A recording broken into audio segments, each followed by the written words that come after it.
Assalamualaikum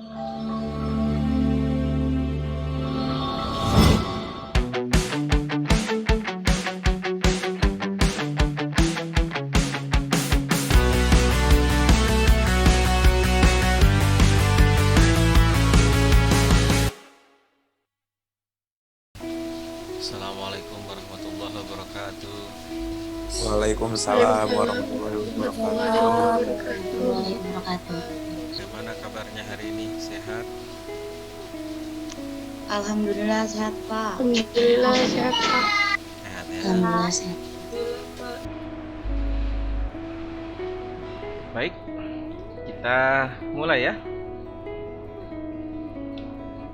Oke. Baik. Baik, kita mulai. Marilah kita awali pertemuan kita hari ini dengan membaca suratul Fatihah. Semoga pertemuan perdana ini akan menghadirkan kebaikan dan keberkahan ilmu bagi kita semua. La hadhihi niyya wa ala kulli niyatin shalihah wa ila hadratin Nabi Mustafa Sayyidina Muhammad Al-Fatihah. Bismillahirrahmanirrahim. Alhamdulillahirabbil alamin arrahmanir rahim maliki yaumiddin. Iyyaka na'budu wa iyyaka nasta'in ihdinas siratal mustaqim siratal ladzina an'amta 'alaihim ghairil maghdubi 'alaihim waladdallin. Baik. Pertemuan pertama. Biasanya apa yang kita lakukan ya? Perkenalan Pak. Perkenalan. Perkenalan Pak. Oke, perkenalan. Kalian dulu yang memperkenalkan diri atau saya ya? Bapak dulu. Bapak dulu. Oh, saya dulu. Oke. Biasanya kalau perkenalan apa dulu yang ditanya ya? Namanya Pak. Oh, nama. Oh, Nama belum. dulu Pak. Nama ya. Baik. Sudah tahu kan namanya? Belum. Belum Pak. Oh, belum. Baik. Nama saya Muhammad Siddiq. Ini saya agak gelap di sini sebentar ya. Nama saya Muhammad Siddiq. Oke. Apalagi? Nama sudah. Konon kata cerita ayah dan ibu saya, mereka memberi saya nama Muhammad Siddiq itu terinspirasi dari dua tokoh. Tahu ya siapa tokohnya? Nabi Muhammad, Rasulullah SAW, dan Abu Bakar As-Siddiq. Jadi ketika ibu saya mengandung saya, ayah saya itu bermimpi bertemu dengan Nabi Muhammad dan Abu Bakar As-Siddiq. Ketika perjalanannya hijrah, ceritanya, bangunlah dia, lahirlah saya. Maksudnya bukan dia bangun terus saya brojol lahir, bukan. Maksudnya begitu saya lahir, dia terinspirasi, teringat dengan mimpi itu. Makanya diberi nama Muhammad Siddiq. Muhammad artinya terpuji, Siddiq artinya benar. Mudah-mudahan itu adalah doa dan harapan orang tua buat saya, dan bisa memenuhi itu, gitu ya, sebagai anak bisa memenuhi itu. Ayah saya sekarang sudah almarhum. Nah, jadi kalian juga harus tahu tuh nama kalian maknanya apa, kenapa diberi nama seperti itu, gitu ya. Ada orang yang lahir, ibunya lagi nyapu-nyapu, suaminya lagi nyapu-nyapu, akhirnya anaknya dinamain Pengki. Padahal maksudnya Frankie gitu ya, tapi jadi Pengki. Oke, ada juga mentang-mentang pengen nama dari Al-Quran begitu ya, tapi nggak tahu maknanya. Akhirnya diambil dari suratul Fatihah. Fatihah apa namanya? Namanya ghairul maghdubi alaihim waladdallin, diambil lah namanya dolin gitu ya. Jadi kita harus tahu ya. Harus tahu makna. Jadi punya nama harus tahu. Baik, nama sudah. Apa lagi yang mau ditanya? Ya. Alamat Pak, alamat.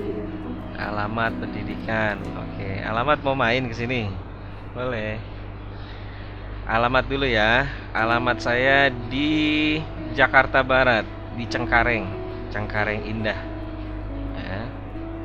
Jadi menurut ceritanya juga, Cengkareng Indah ini adalah real estate pertama di tahun 80-an di wilayah Jakarta Barat. Tapi sekarang sudah jadi perumahan biasa ya, karena kalau kalian saya ditanya tinggal di mana, Cengkareng Indah di mana itu, pergi aja ke Pantai Indah Kapuk. Pantai Indah Kapuk tahu dong?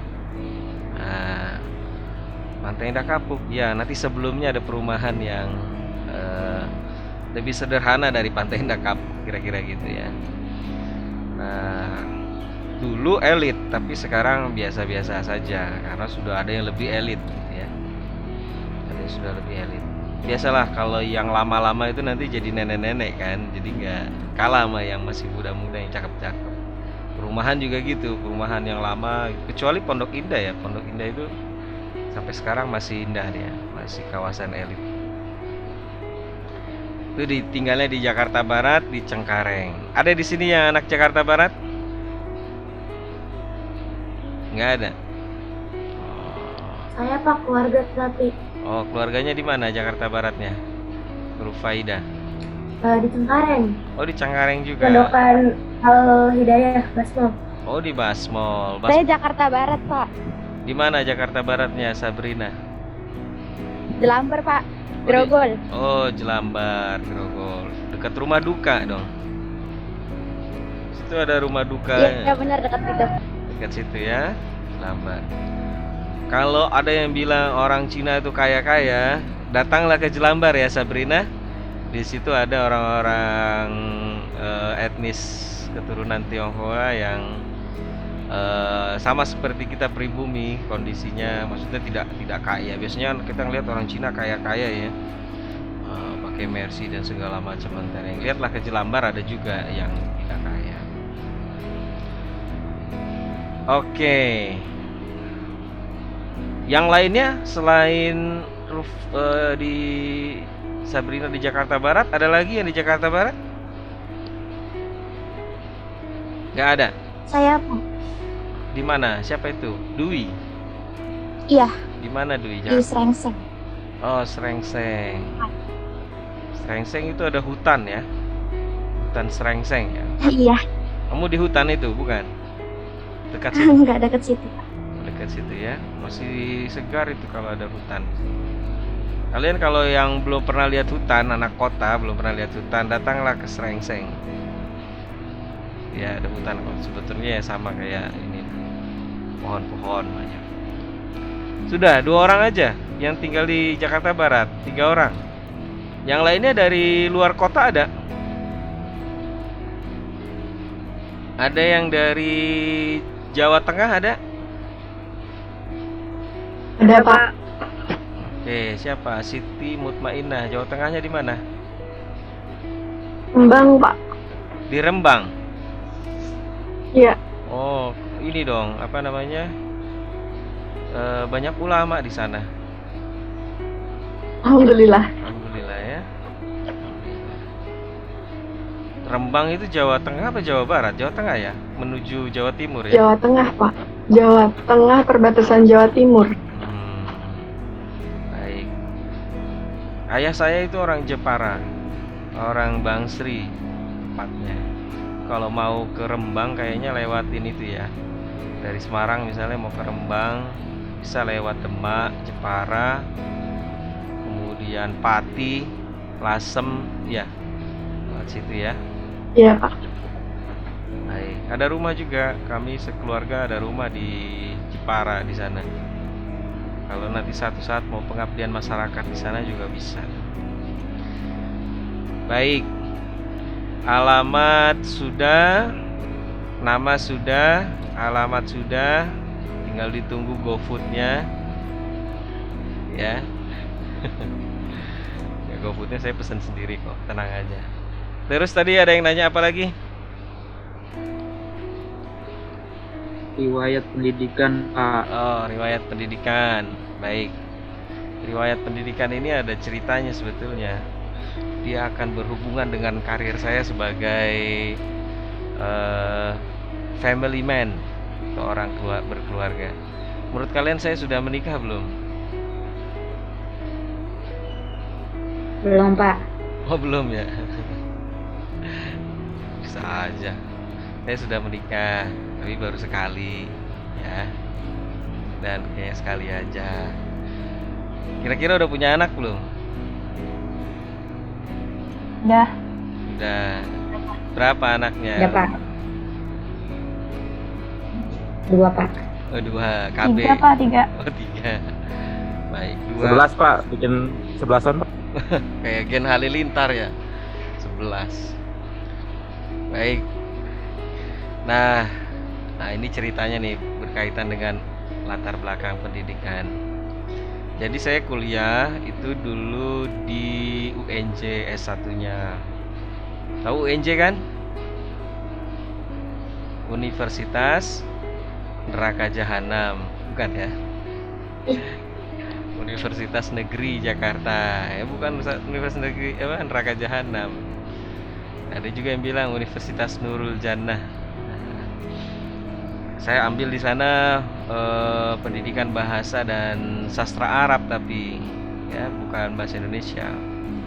Nah, S1 saya itu bahasa Arab. Meskipun sekarang jadinya Arabnya Arab maklum ya, karena udah lupa itu kaidah-kaidah bahasa Arab. Nah, banyak ditinggalkan. Jadi bahasa itu disebut keterampilan karena memang harus diasah. Kalau kalian tidak mengasah gitu bisa lupa. Oke, S1 saya itu ambil UNJ bahasa Arab. Kemudian saya kuliah lagi itu pagi kuliahnya. Kuliahnya itu dari jam 8 sampai jam 16.30 dan biasanya setiap hari saya juga ini ya, kalau saya lihat jadwal kalian nih, jadwal kelas kita nih, sehari paling 2, ada 1 gitu ya. Kalau dulu kok saya bingung nih, kok full ya? Beda ya. Kalau zaman saya kuliah itu full tuh. Pagi jam pertama, kemudian jam kedua, nanti habis zuhur jam ketiga. Kalau kosong ya ada kosong. Nanti ada mungkin jam keempat ada. Jadi sampai setengah 5 kuliah. Nah, tapi waktu saya SD itu sekolahnya 2. Jadi SD negeri, kemudian siangnya madrasah. Nah, jadi double. Nah, kuliah juga akhirnya kebawa seperti itu. Kuliahnya jadi double. Nah, karena SD-nya double, kuliahnya juga diminta double. Akhirnya saya kuliah double tuh. Sorenya saya kuliah di FISIP. Nah, tahu FISIP? FISIP Fakultas Ilmu Santet dan Ilmu Pelet. Bukan ya? FISIP itu Fakultas Ilmu Sosial dan Ilmu Politik, FISIP. Di Universitas Ibnu Khaldun, seberangnya UNJ itu ada kampus namanya UIC, UI kampus C. Kalau kita kan UI kampus N ya. Kita UI juga tapi kampus N. Kalau UIC itu UI kampus C.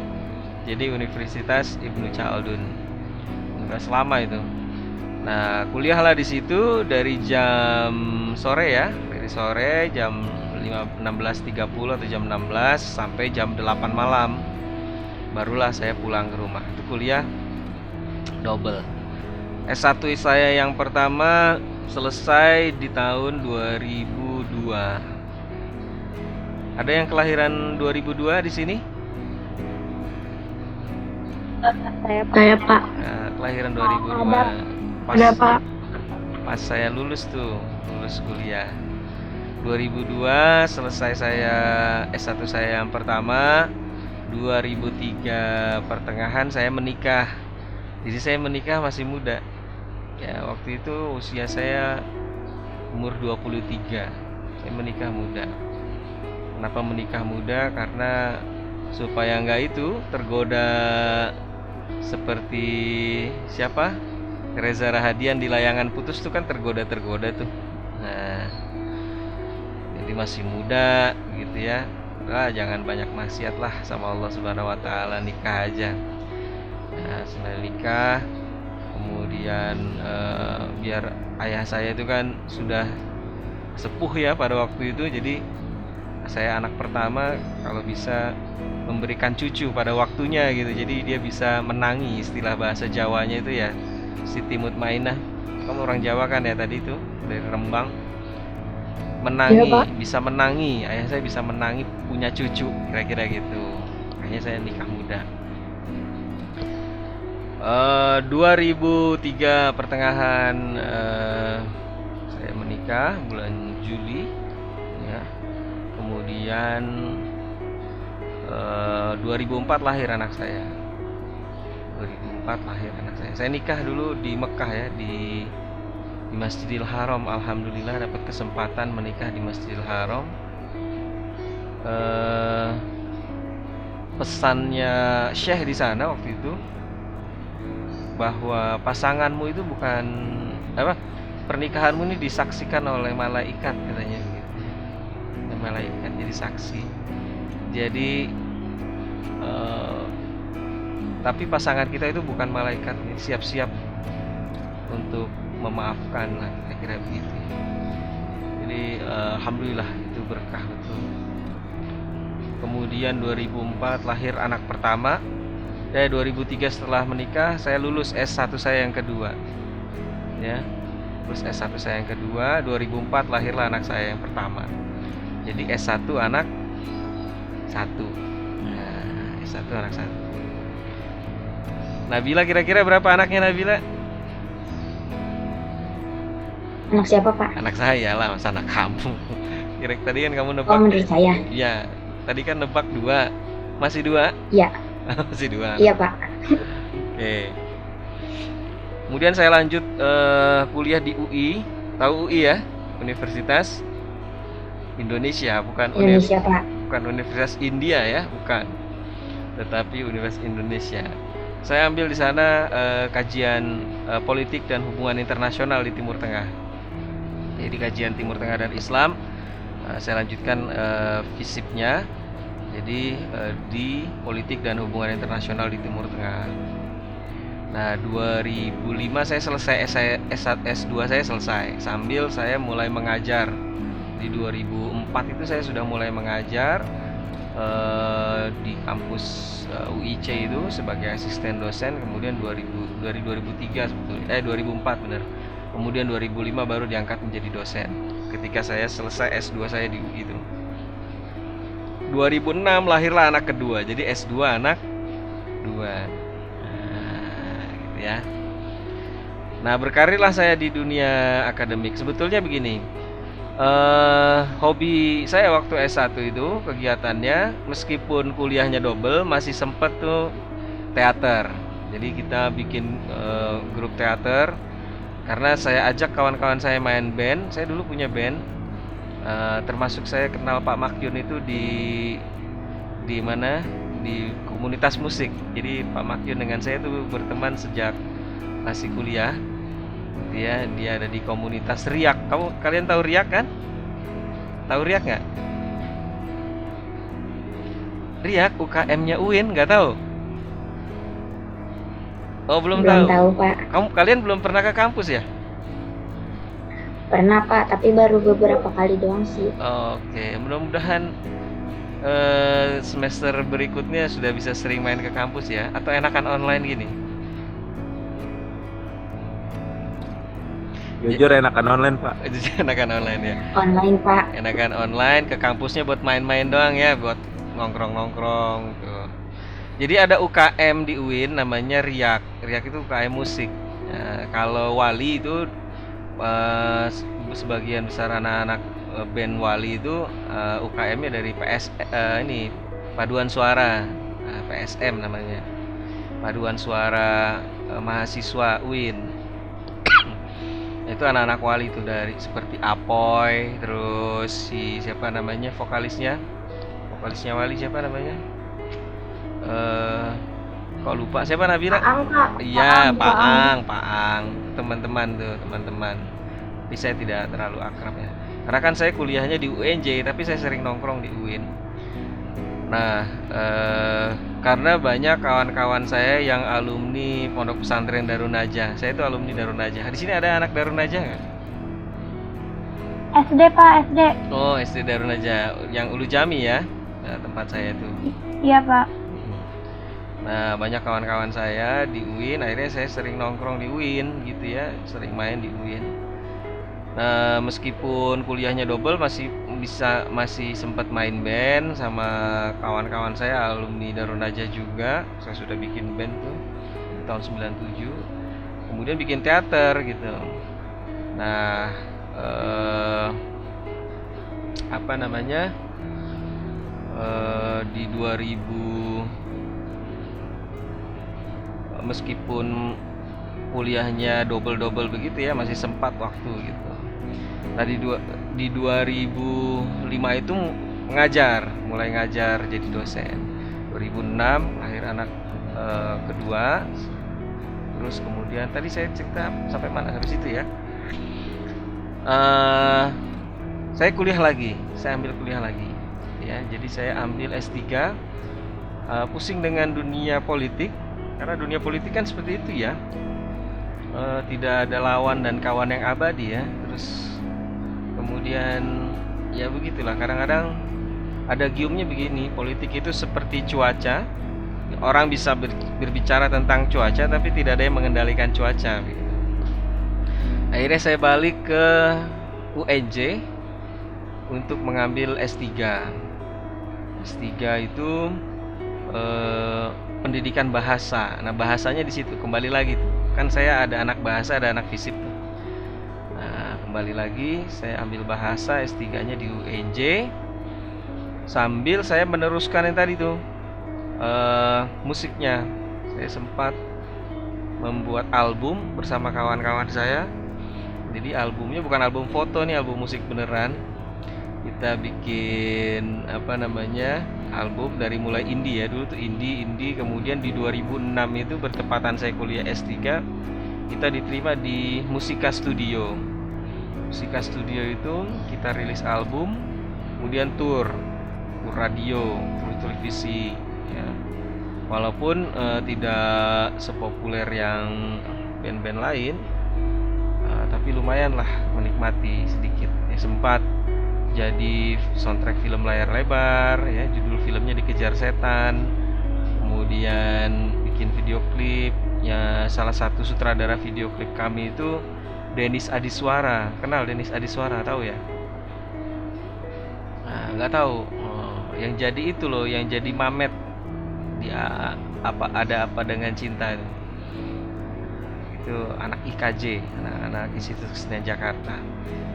Kemudian sempat masuk AMI Awards. AMI Awards itu penghargaan nominasi AMI Awards ya. AMI Awards tahun 2008. Tapi itu bandnya pas sudah bubar itu.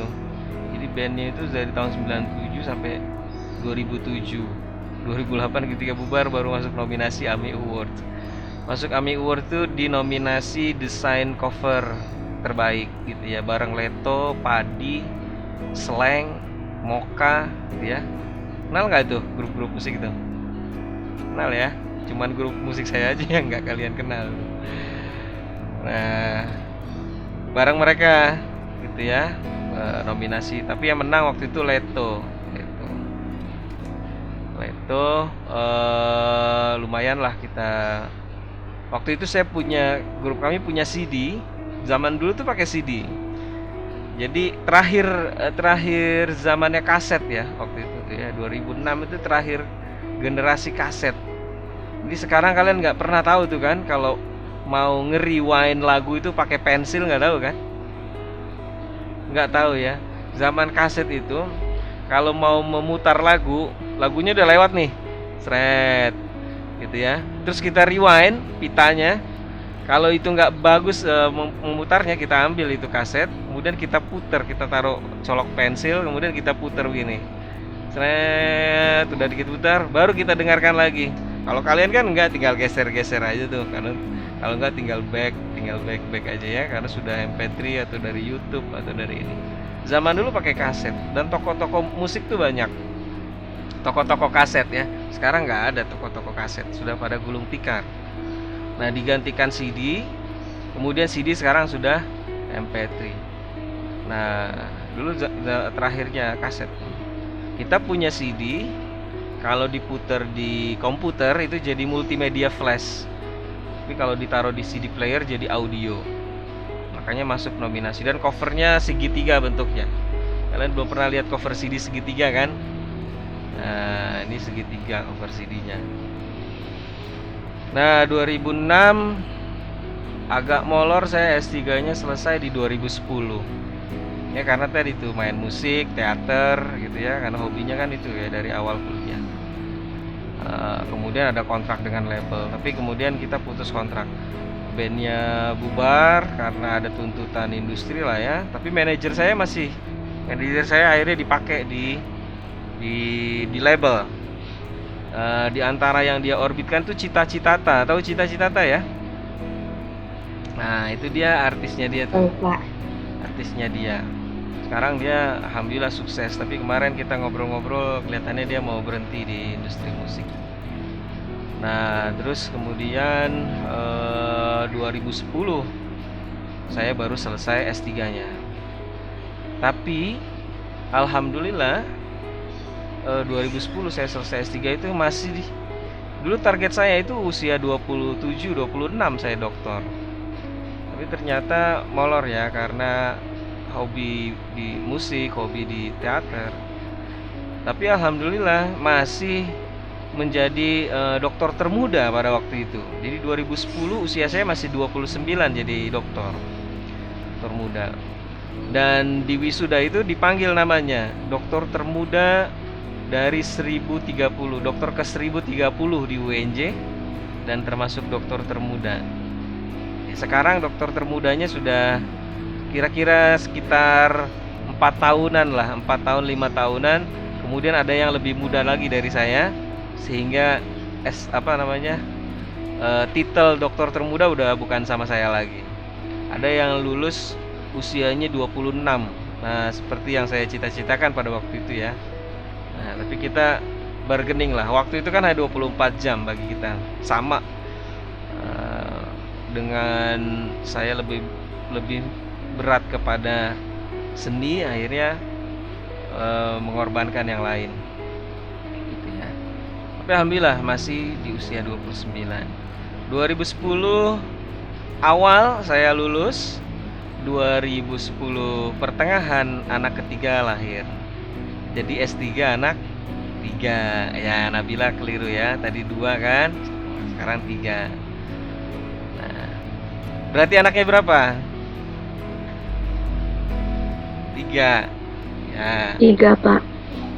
Kemudian saya banyak band saya tadi kan ya di label udah bubar lah ya, bubar vakum. Kemudian saya bikin grup lagi, di antaranya di antara vokalisnya itu guru ngajinya Al Eldul dulu. Jadi Al Eldul waktu umur masih TK gitu dia guru ngajinya. Kalau kalian pernah dengar lagunya Mulan Jamila, Makhluk Tuhan Paling Seksi, itu di awal lagu itu ada suaranya dia tuh, yang nuansa Arab-Arab tuh. Nah, itu salah satu vokalisnya. Nama bandnya The Sorban. Kalau yang tadi nama bandnya Icon Band. Nah, tapi habis itu ya vakum lah. Dan dan saya lebih banyak bikin komposisi sendiri. Akhirnya saya bikin sendiri, nyanyikan sendiri, bikin video klipnya sendiri, bikin video liriknya sendiri, upload di channel YouTube sendiri, ditonton sendiri.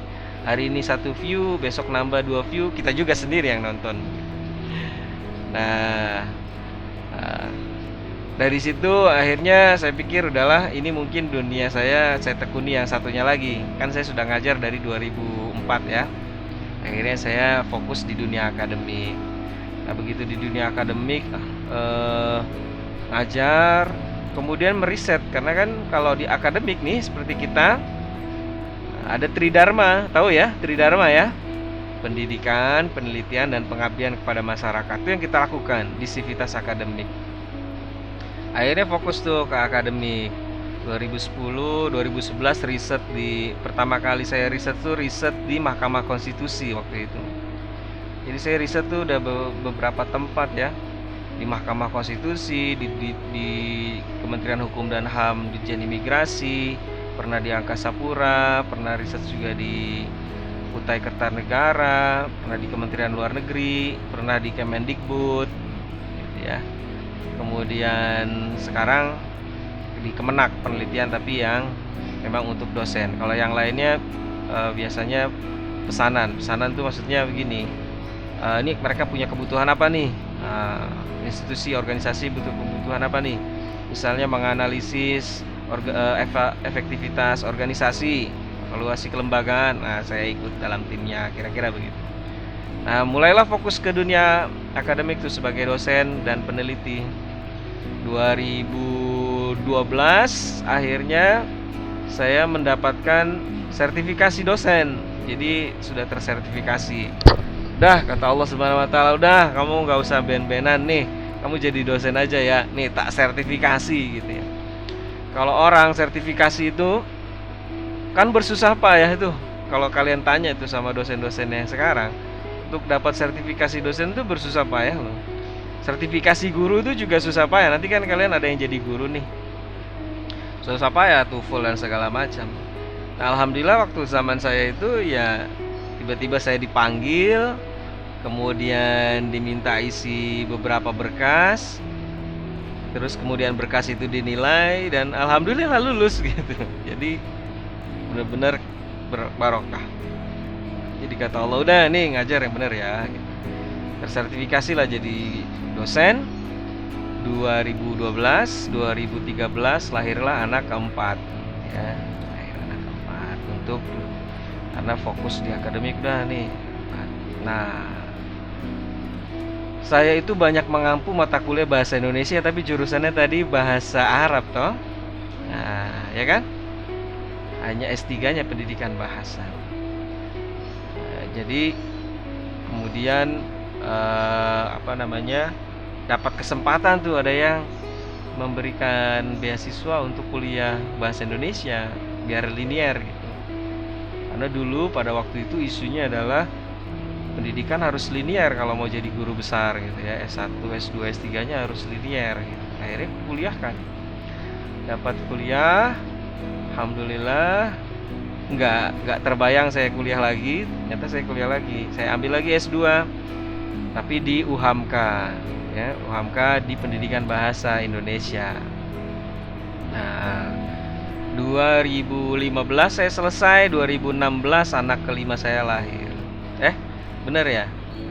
Anak kelima ya, udah 5 betul. Kan 2013 yang keempat. Nah, 2015 saya selesai S2 saya dari UHAMKA, 2016 anak kelima saya lahir. Jadi sarjananya ada 5, anaknya ada 5. S1-nya kan 2 tuh, S2-nya 2, S3-nya 1, jadi 5. Kata kawan saya, Dik jangan kuliah lagi, nanti nambah anak lagi gitu kan. Nah, tapi ternyata musim penghujan, ini kan sekarang global ya, ada terjadi perubahan cuaca, ya toh? Global warming, kadang-kadang panas, kadang-kadang hujan, apalagi sekarang musimnya hujan gitu kan. Musimnya hujan. Nah, musimnya hujan dan sepanjang karir akademik saya ini, saya ngajar di beberapa tempat ya, di Universitas Pertamina, di MNC, di Telkom, kemudian di sekolah STMI punyanya Kementerian Perindustrian, di UT begitu ya. Ada selain di UIJ. Nah, di musim pancaroba ini menuntut saya untuk berubah juga. Kemarin akhirnya diberi kesempatan untuk pindah rumah istilahnya. Jadi saya ini termasuk dosen baru di UIN. Jadi saya pindah di UIN. Nah, momentum saya pindah di UIN, perubahan cuaca yang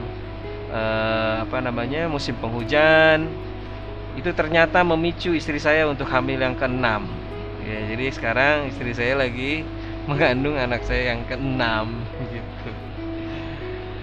Nah, cuman belum lahir. Nah, mudah-mudahan nanti lahir di tahun ini dengan sehat gitu ya.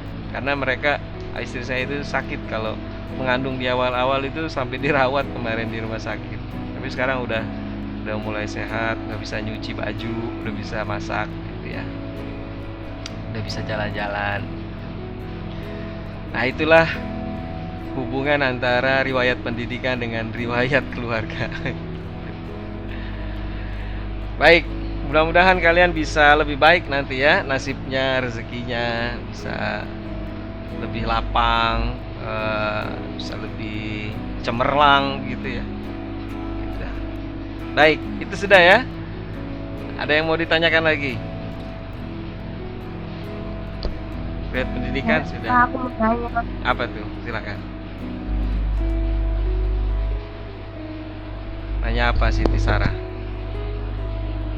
Channel YouTube-nya apa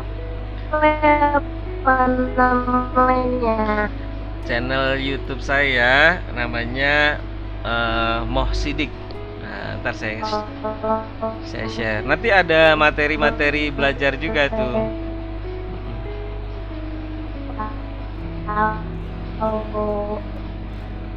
Kenapa? Channel YouTube apa? Channel YouTube saya. Channel YouTube saya www.youtube.com / ya Moh Sidik. Moh Sidik. Ntar. Makasih Pak. Muhammad Sidik. Ini saya kasih linknya aja nih. Nanti ada materi-materi belajar juga di sana, dan mungkin diskusi kita di kelas mungkin akan kita rekam juga supaya kalian bisa menyimak kembali materinya nanti di situ. Silakan. Yang belum subscribe boleh subscribe channelnya, kemudian klik like dan share gitu. Share di kelas aja. View-nya subscribernya baru 500 sih. Nggak banyak. Itu juga mahasiswa sendiri. Ya, apalagi yang mau ditanyakan di sesi perkenalan? Tidak ada? Lengkap ya? Baik.